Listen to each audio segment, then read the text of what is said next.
고린도전서 1장 17절부터 18절까지 보겠습니다. 그리스도께서 침례하려 하심이 아니요 오직 복음을 전하게 하려 하심이로 하지 아니함은 그리스도의 십자가가 헛되지 않게 하려 함이라. 십자가의 도가 멸망하는 자들에게는 미련한 것이요 구원을 받는 우리에게는 하나님의 능력이라. 아멘. 기도하겠습니다. 하나님 아버지 감사합니다. 우리를 보호하시고 또 사랑하시고 은혜 베풀어 주셔서 감사합니다. 하나님 이 시간에 주의 말씀을 듣기 원하오니 주님 우리에게 말씀하시고 또 우리가 겸손히 주의 말씀을 듣게 하시옵소서. 감사드리며 예수님 이름으로 기도하였습니다. 아멘. 오늘부터 마가복음하고 같이 우리 고린도전서를 쭉 보도록 하겠습니다.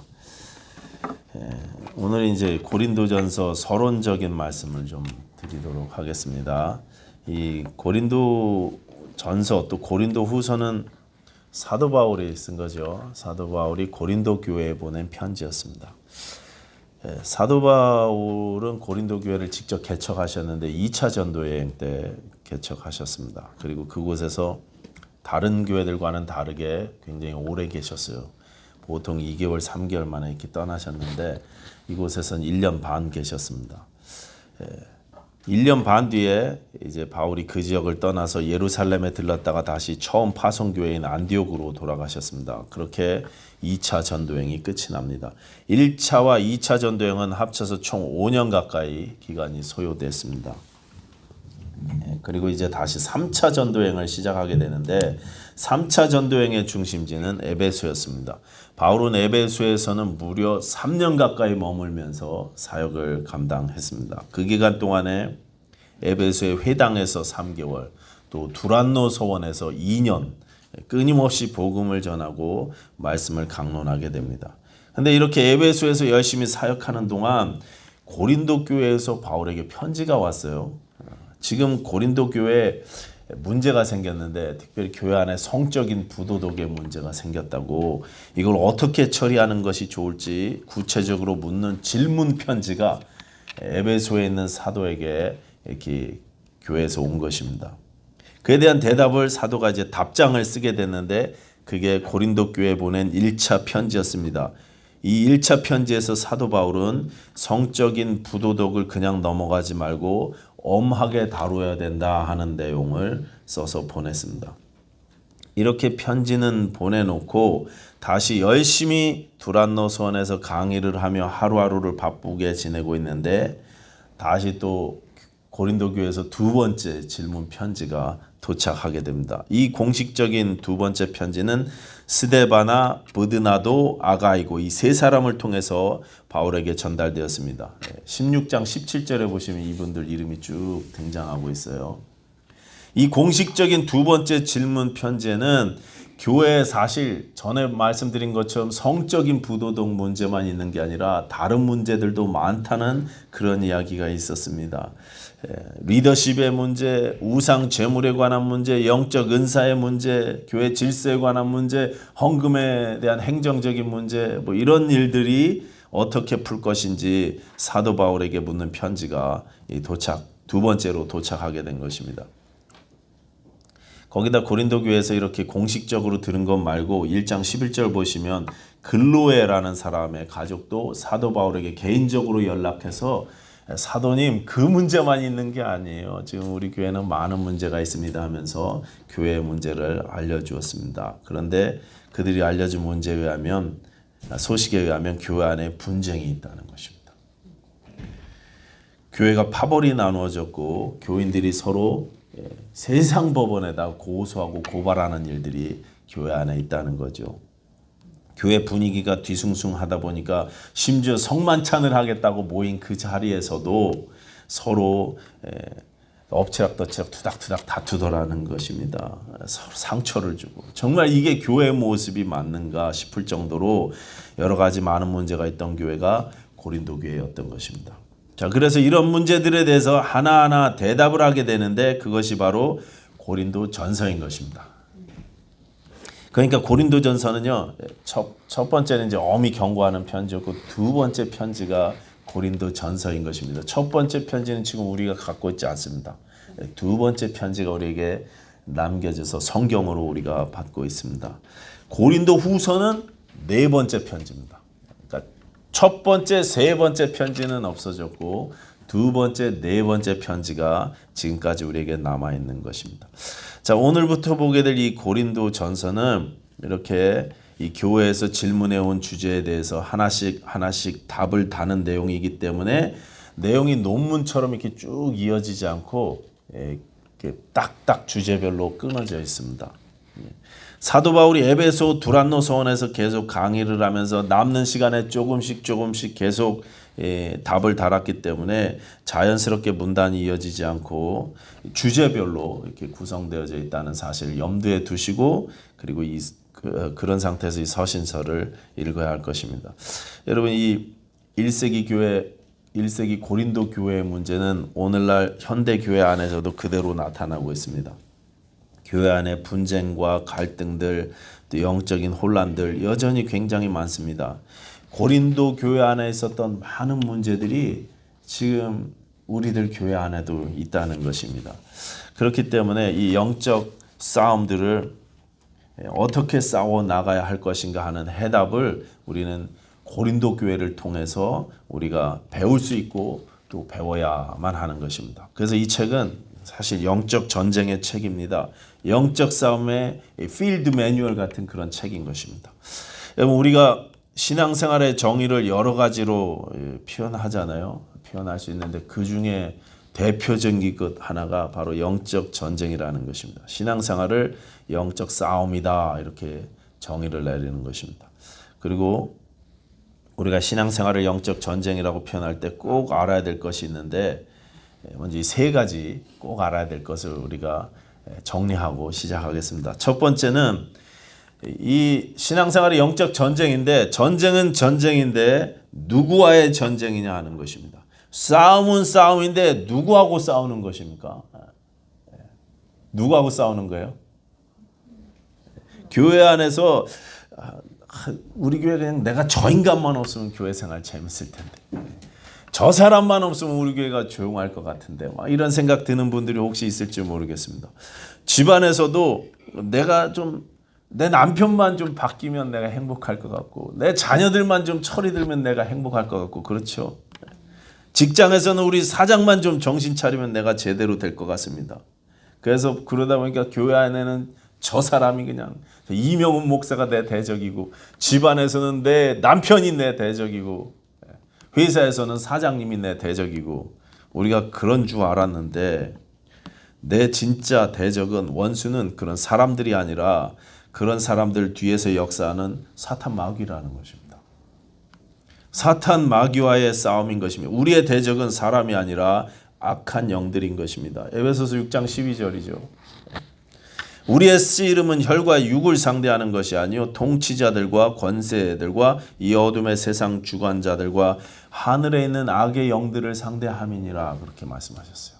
혈과 육을 상대하는 게 아니라 사람이 아니라 사람들 뒤에서 역사하는 악한 영들, 악의 사악한 파워들, 악한 영들과 사악한 영적 세력들과 이 어두운 세상을 주관하는 힘들이 우리의 대적인 것입니다. 우리가 알아야 돼요. 이 세상에는요, 우리가 망하기를 원하는 세력도 있습니다. 내가 행복해지는 것을 원하지 않는 세력이 있습니다. 그냥 친구들끼리 또는 뭐 사촌들끼리 배가 아파서 그렇게 시샘하는 거 말고 온 힘을 다해서 내가 주 안에서 아름다운 삶을 살게 되는 것을 원하지 않는 방해하는 세력들이 있다는 것입니다. 우리가 넘어지기를 바라고 또 쓰러지기를 바라는 우리의 대적 원수가 있다는 사실을 우리가 알아야 하는데 그 대적이 누구라고요? 이 세상의 악한 영들, 이 세상의 이 어두운 세상의 주관자들이 우리를 그렇게 넘어지길 원한다는 것입니다. 신자의 삶은요, 그들과 싸우는 삶인 것입니다. 그들과 영적 전쟁을 벌이는 삶이에요. 두 번째는 우리의 대적이 나를 어떻게 공격하느냐 하는 것입니다. 대적의 공격 무기가 무엇인가? 사단이 나를 공격할 때 무슨 무기로 공격을 하는가? 여러분, 악한 영들의 무기는 오직 하나뿐입니다. 거짓말이에요. 거짓말. 사탄은요 거짓의 아비라 그랬어요. 입만 열면 거짓말을 말합니다. 그들은 계속 거짓 선지자를 통해서 나에게 거짓을 정해요. 사단의 메시지를 거짓 메시지를 전해주는 사람들을 전해주는 도구를 거짓 선지자라 그래요. 근데 우리 주변에 이렇게 진리를 왜곡하고 복음을 변개시키고 하나님의 은혜를 믿지 못하도록 나를 속이는 그런 거짓 메시지를 전해주는 거짓 선지자들이 널려 있습니다. 우리 삶에 거짓 선지자 노릇을 하는 사람들, 가까운 사람이든 먼 사람들이든 모르는 사람들이든 친하게 지냈던 사람들이든 굉장히 많은 것입니다. 때로 내 친구가 거짓 선지자 노릇을 합니다. 또 교회 목사가 또 거짓 선지자 노릇을 하기도 합니다. 심지어 나의 사랑하시는 내 부모님도 나에게 거짓 선지자 역할을 할 때가 있어요.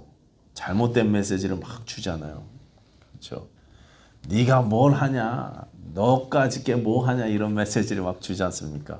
잘못된 메시지들. 하나님은 놀라지 말아라. 내가 너와 함께 함이니라. 내가 너를 사랑하노라. 이렇게 말씀하시는데 거짓 선지자들은 나에게 하나님도 너 같은 것은 사랑하시지 않는다. 이렇게 거짓말합니다. 악한 사단은요. 하나님은 너를 사랑하시지 않는다. 하나님은 사랑의 하나님이 맞지만 너는 사랑하시지 않는다. 이렇게 이야기합니다. 하나님은 거룩하신 분이니까 너의 죄를 참지 못하시고 거룩한 분노로 너에게 곧 벌을 내리실 것이라고 말합니다. 지금 내 삶이 이렇게 힘든 것은 네가 옛날에 지었던 그 죄악들 때문이다. 하나님께서 너를 지금 벌하시는 것이다. 이렇게 이야기하고 있어요. 네 죄가 아니라면 네 조상들의 죄 때문에 너희 가게에 흐르는 저주 때문에 너는 하나님의 복을 받을 자격이 없다. 이렇게 거짓말을 하고 있는 거예요. 성경은요 예수님 때문에 니네가 복 받는다고 그렇게 분명히 말씀하시는데 모든 저주를 예수께서 십자가를 지시고 다 해결하셨다고 너는 복되다고 그렇게 이야기하는데요. 거짓 선지자들은요 너만 빼고 복되다 그렇게 이야기하는 거예요.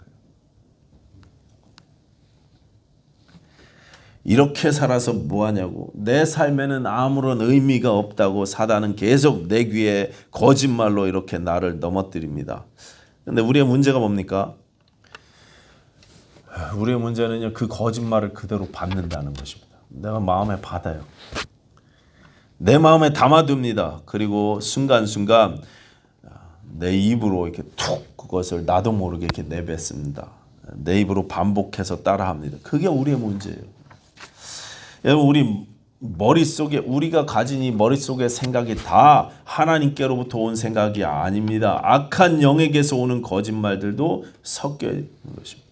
그런 것들이 들려올 때 우리가 해야 할 일은 그것을 딱 받아놨다 나중에 내 입으로 이렇게 반복해서 고백하는 것이 아니고 만약에 우리가 반복해서 따라하면 우리가 속는 거예요. 실패하는 것입니다. 그건 하나님의 뜻이 아닙니다.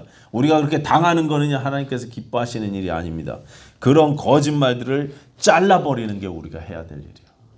받아들이지 않는 게 우리가 해야 할 일입니다. 절대로 내 속에 담아 놓으셔서는 안 되는 것입니다. 종교개혁자인 루터는 뭐라고 얘기하냐면 내 머리로 새가 지나가는 것은 막을 수 없지만 새가 내 머리에 둥지를 트는 것은 막을 수 있다 그랬어요. 악한 사단의 거짓 메시지가 내 머리에 둥지 틀지 못하도록 잘라내고 끊어내시라는 말씀인 것입니다. 절대 내가 받아서 내 입 바깥으로 나오게 해서는 안 된다는 것입니다. 둥지 틀지 못하도록 막고 잘라버리고 잊어버리라는 것입니다. 받아들이지 말라는 거예요. 이 마틴 루터가 한참 종교개혁에 매진할 때 계속 사단의 거짓말이 그를 공격했습니다. 너도 죄인인데 너 같은 죄인이 무슨 교회를 개혁하느냐고. 다른 신부님들, 수녀님들 너보다 훨씬 경건하고 신앙 좋고 깨끗하게 사신 분들도 가만히 있는데 너 같은 죄인이 뭘 교회를 깨끗하게 하겠다고 나서느냐고 계속 공격했어요. 그렇죠. 좀 찔리겠죠. 죄책감도 생기겠죠. 하루는 사탄이 루터의 꿈에 나타나서 이제까지 그가 살아오며 지은 모든 죄를 긴 두루마리에 적어서 쭉 읽더랍니다. 그걸 쭉 듣다 보니까 괴로워서 견딜 수가 없었습니다. 그렇게 계속 꿈속에서 고통을 당하다가 꿈에 탁자에 있는 잉크병을 들어서 확 사단에게 집어 던졌습니다. 그러면서 외쳤습니다. 하나님의 아들 예수 그리스도의 피가 모든 죄로부터 우리를 정결케 했도다. 그러므로 그리스도 예수 안에 있는 자에게는 결코 정죄함이 없노라. 누가 나를 정죄하겠느냐. 크게 소리를 지르면서 잠에서 깼어요. 로마서 8장 1절부터 마지막 절까지 계속 그 말씀을 선포하면서 잠에서 깼어요. 누가 나를 정죄하리요. 그러므로 이제 그리스도 예수 안에 있는 자에게는 결코 정죄함이 없나니 이는 그리스도 예수 안에 있는 생명의 성령의 법이 죄와 사망의 법에서 나를 해방하였음이니라 선포하고 깼어요. 그리고 깨서 보니까 탁자 위에 있던 잉크병이 벽에 부딪혀서 산산조각이 나 있더랍니다. 여러분 마귀의 음성은 잘라내시고 성령이 주시는 음성을 심령에 담아 놓으십시오. 그러기 위해서 여러분 성경 암송도 계속 하셔야 되는 거예요. 자꾸 담아놔야지. 자꾸 담아놓으십시오. 잘라내실 것은 잘라내시고 담아놓고 받아놓으실 거는 받아놓으시라는 그런 말씀입니다. 자, 마귀의 공격 무기가 뭐라고요? 거짓말입니다. 거짓말. 그 다음에 영적 전쟁에서 알아야 될 세 번째. 이 싸움은요 이미 승부가 난 싸움이라는 것입니다. 승부는 정해져 있습니다. 우리 주님이 다 이겨놓으신 싸움입니다. 나를 위해서 우리 예수님께서 다 이뤄놓으신 싸움. 2차 대전이 다 끝났어도요. 일본이 막 패망하고 독일이 항복을 했어도요. 지역에서 전투는 계속 있었어요. 마무리 전투들. 그렇죠? 전쟁은 끝났지만 전투는 계속 있습니다. 예수님이 승리하셨지만 우리 삶 가운데 계속 우리의 옛사람과의 싸움은 있습니다. 근데 이 전쟁은 끝났어요. 이것을 너에게 이름은 너희로 내 안에서 평안을 누리게 하려 함이라. 세상에서는 너희가 환난을 당하라. 담대하라. 내가 세상을 이겼노라. 그랬어요. 내가 세상을 이겼노라 하시니라. 예수님께서 세상을 이겼다고 선포하셨습니다. 예수님이 이긴 싸움입니다. 우리의 주님이 이기신 싸움입니다. 우리에게 승리가 보장된 싸움인 것입니다. 예수님이 다 싸우셨고 다 이겨놓으셨기 때문에 우리는 믿고 받아들이기만 하면 되는 싸움인 것입니다. 그래서 이 싸움은요 하나님의 은혜로 싸우는 것입니다. 내 힘이 아니라 예수의 힘으로 싸우는 싸움입니다. 내 공로가 아니라 예수의 공로, 내 순종이 아니라 예수의 순종, 심지어 내 믿음이 아니라 예수의 믿음으로 싸우는 싸움이에요. 오직 은혜로 이 싸움을 싸우는 것입니다. 그렇기 때문에 여러분 우리가 하나님의 은혜를 아는 신자가 강한 신자인 것입니다. 그가 이기는 신자예요. 내 힘이 아니라 예수의 힘으로 의지하는 신자가 강한 신자인 것입니다. 은혜를 아는 사람이 아름다운 사람인 것입니다. 은혜를 아는 사람이 부유한 사람인 것입니다. 어떤 사람은 정말 연약해 보이는데요. 사실은 정말 강한 사람이 있어요. 그렇죠? 가난한 것 같은데 사실은 정말 부유한 사람이 있습니다. 세상 지식이 없는 것 같은데 하늘의 지혜를 가진 지혜로운 사람들이 있어요. 몸이 약해서 정말 하루하루 힘겹게 사는 것 같은데 천국의 평안을 누리며 그 영혼이 강건한 사람들이 있다는 말씀입니다. 누가 그렇다고요? 은혜를 아는 사람들이 그렇다는 것입니다. 은혜를 아는 사람들이. 그 삶이 참으로 아름다운 신자의 삶인 것입니다. 세상적으로 돈 많은 건 좋은 거죠. 부유한 것은 좋은 것입니다. 건강하고 외모가 멋진 것 좋은 것입니다. 많이 배운 것도 좋은 것입니다. 그게 나쁘다고 말하는 게 아닙니다. 그게 다 좋은 것이지만 그게 만약에 내 자랑이 되고 나를 교만하게 만든다면 그러면 이게 심각한 영적인 문제인 것입니다. 그런 것과 하나님의 은혜는요 전혀 무관하기 때문에 그렇습니다. 그런 교만과 내 세상의 자랑이 하나님의 은혜가 흐르는 것을 오히려 가로막을 수 있기 때문에 그렇습니다. 차라리 내가 몸이 약해서 하나님의 은혜를 날마다 구하고 차라리 내가 가난해져서 하나님의 은혜를 매일 간구하면서 사는 게 내 힘으로 떵떵거리면서 사는 것보다 훨씬 더 아름다운 인생이라는 것입니다. 사사 기드온을 부르실 때요. 하나님께서 뭐라고 말씀하시냐면 사사기 6장 12절에 큰 용사여 여호와께서 너와 함께 계시도다 그랬어요. 기드온한테 큰 용사여 그랬습니다. 근데 기드온이 그때 뭐 하고 있었는지 아세요? 하나님이 기드온을 부르실 때요. 곡식 타작하고 있었거든요. 근데 자기 밭에서 못하고 타작마당에서 못하고 숨어서 하고 있었어요. 왜요? 미디안이 들어와서 다 뺏어갈까 봐 무서워갖고, 미디안 사람들 무서워서 농사 1년 다 전한데 다 뺏어갈까 봐 무서워서 덜덜 떨면서 지금 타작하고 있었어요. 몰래 타작하고 있었습니다. 그런데 하나님은 그렇게 연약하고 두려워 떨고 있는 기드온에게 큰 용사여 이렇게 말씀하셨어요. 사실 기드온은 연약했죠. 근데 하나님이 함께 하시면 강한 것입니다. 하나님이 함께 하시면, 하나님의 은혜가 우리에게 임하면 우리는 강한 자가 됩니다. 하나님의 은혜가 우리에게 임하면 우리는 부유한 자가 됩니다. 하나님의 은혜가 우리에게 임하기만 하면 우리는 강건한 사람이 되는 것입니다. 하나님의 은혜가 임하면 우리의 인생이 아름다워지는 것입니다. 우리가 악한 사탄을 잘라버리고 승리하게 되는 것입니다. 하나님의 은혜가 해답인 것입니다. 하나님의 은혜가 나에게 있느냐 없느냐, 지금도 나에게 베풀어지고 있는 이 하나님의 은혜를 내가 아느냐 모르느냐, 내가 감사하느냐 감사하지 않느냐, 내 매일의 삶 가운데 찬양할 수 있느냐 찬양 못하냐, 이것이 문제인 것입니다. 오늘 본문 고린도전서 1장 18절 다시 보시면 이렇습니다. 십자가의 도가 멸망하는 자들에게는 미련한 것이요 구원을 받는 우리에게는 하나님의 능력이다 그랬습니다. 십자가의 도가 능력이다. 영적 전쟁에서 이기는 능력, 십자가의 도라는 것입니다. 너희 영적 싸움의 한복판에 십자가의 도, 하나님의 은혜를 잘 붙잡으라는 것입니다. 그게 이기는 거예요. 그게 우리 교회가 회복되는 길입니다. 가정이 성별되는 길입니다. 내가 아름다운 삶을 살게 되는 능력, 십자가의 길.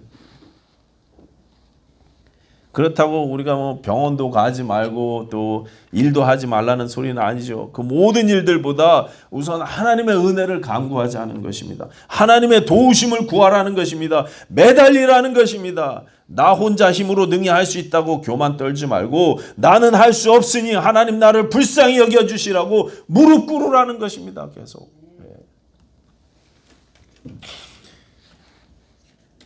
카일 아이들먼 목사님 책에 리치 에드워즈라는 분 이야기가 나옵니다. 이분은 척추지압병원을 운영하시던 분이셨는데 어느 날 이제 큰 사고를 당하셨어요, 이분이.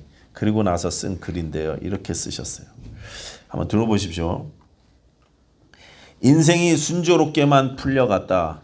척추지압병원은 날로 번창해 가고 두 아들과 헌신적인 아내가 있었다. 그런데 2006년 2월 11일에 모든 것이 변했다. 친구들을 만나 멧돼지 사냥을 하기 위해 오두막집으로 가는 중이었다. 오두막집으로 이어지는 도로에 진입할 즈음에는 이미 주위가 캄캄해져 있었다. 그런데 갑자기 차가 도로에서 벗어나 숲풀에 빠졌다. 나는 차를 빼려고 전진과 후진을 반복했다. 그 바람에 마찰열로 숲풀에 불이 붙었다. 그리고 순식간에 차에서 거대한 불길이 치솟았다. 다급해진 나는 문을 열려고 했지만 전자 시스템이 타버려서 꼼짝없이 차 안에 갇히고 말았다. 잠시 후 창문이 폭발했다. 그 뒤로는 아무 기억이 없다. 멈추지 마, 계속 가야 돼, 스스로 말하면서 오두막집까지 어떻게 걸어갔는지 모른다. 오두막집에 도착하자 친구들은 내가 나뭇잎 모양의 사냥복을 입고 있는 줄 알았다. 하지만 나는 위장한 것이 아니었다. 피부가 타고 찢어져서 그렇게 보인 것이었다.